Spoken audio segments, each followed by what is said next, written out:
Assalamualaikum warahmatullahi wabarakatuh. Kondisi saat ini corona belum hilang dari kehidupan kita.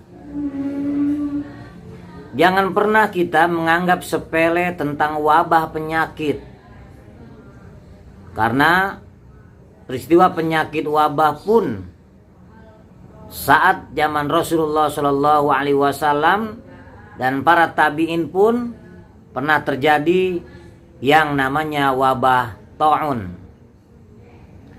Wabah ta'un bagi orang-orang beriman adalah rahmatun indallah, rahmat, sebuah kebaikan dari Allah Subhanahu wa taala.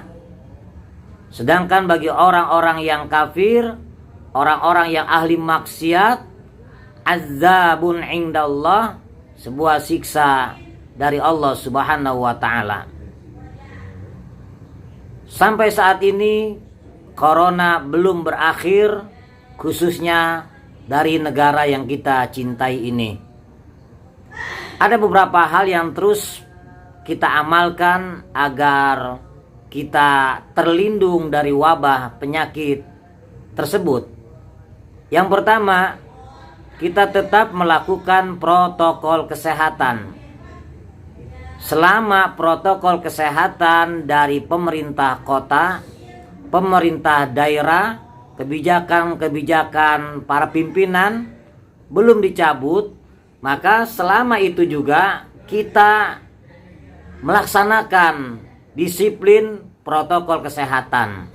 Memakai masker, cuci tangan, jaga jarak, dan hal-hal yang lainnya yang membawa bagi kesehatan tubuh kita. Kenapa? Karena protokol kesehatan adalah bentuk ikhtiar seorang hamba dalam bertawakal kepada Allah Subhanahu wa ta'ala. Yang kedua, kita memperbanyak istighfar. Khawatir jangan-jangan Allah kirim wabah ini, jangan-jangan belum Allah hilangkan wabah ini karena terlalu bangganya manusia akan dosa-dosanya. Manusia tidak takut lagi dalam berbuat maksiat kepada Allah Subhanahu wa ta'ala. Maka hendaklah memperbanyak istighfar. Kita memperbanyak istighfar. Sebagaimana Rasulullah Shallallahu Alaihi Wasallam dalam hadis yang sahih, ada riwayat Imam Muslim, ada riwayat Imam Bukhari, an Abi Hurairah radhiyallahu an, dari Abi Hurairah radhiyallahu an, Rasulullah Shallallahu Alaihi Wasallam bersabda, ya ayuhan nas, tubu ilallah, fa inni atubu ilallah fil yaum mi'ata marrah. Atau riwayat yang lain, aksara min sab'ina marrah. Wahai manusia, bertobatlah kepada Allah Subhanahu wa ta'ala. Sesungguhnya aku bertobat kepada Allah Subhanahu wa ta'ala lebih dari 70 kali, atau redaksi hadis yang lain 100 kali. Maka perbanyaklah istighfar kepada Allah Subhanahu wa ta'ala, dan akui kelalaian kita, akui kelemahan kita, akui kurangnya kita mendekatkan diri kepada Allah Subhanahu wa ta'ala, serta minta diangkat musibah ini, wabah ini cepat berakhir. Yang ketiga, memperbanyak sedekah. Ketika Allah memberikan kelapangan kita rezeki, atau sedang atau sedikit, berusahalah kita untuk bisa sedekah. Bisa jadi sedekah menolak bala, bisa jadi sedekah akan mengangkat musibah ini dari negara yang kita cintai. Jangan pernah kikir dengan harta kita, jangan pernah bakhil dengan harta kita, karena di dalam harta kita ada hak fakir miskin, baik mereka yang meminta atau yang tidak meminta. Sebagaimana Allah Subhanahu wa taala berfirman dalam surat Al-Ma'arij, A'udzubillahi minasyaitonirrajim. Wa fi amwalihim haqqum ma'lum lis-sa'ili wal mahrum. Maka dalam pada harta mereka ada hak fakir, miskin, fuqara, masakin, yatim dan duafa yang mereka tidak mampu, yang mereka berada di dalam garis kemiskinan. Ada hak mereka, baik mereka yang meminta atau yang tidak meminta. Maka hidupkanlah sedekah, hidupkanlah infak.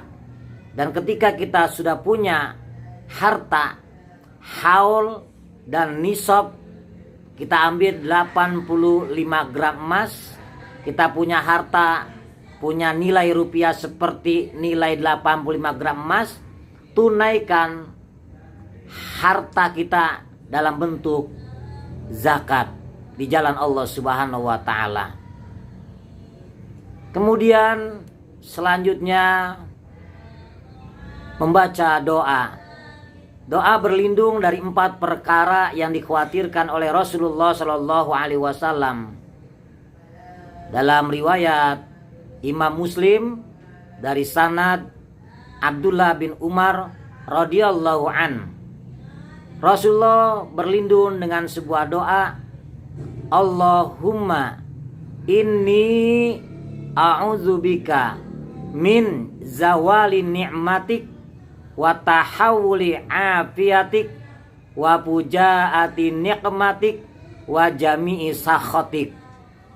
Ya Allah, aku berlindung kepadamu min zawali ni'matik, dari hilangnya nikmat yang telah engkau titipkan, yang telah engkau anugerahkan kepadaku, anugerahkan kepada kami.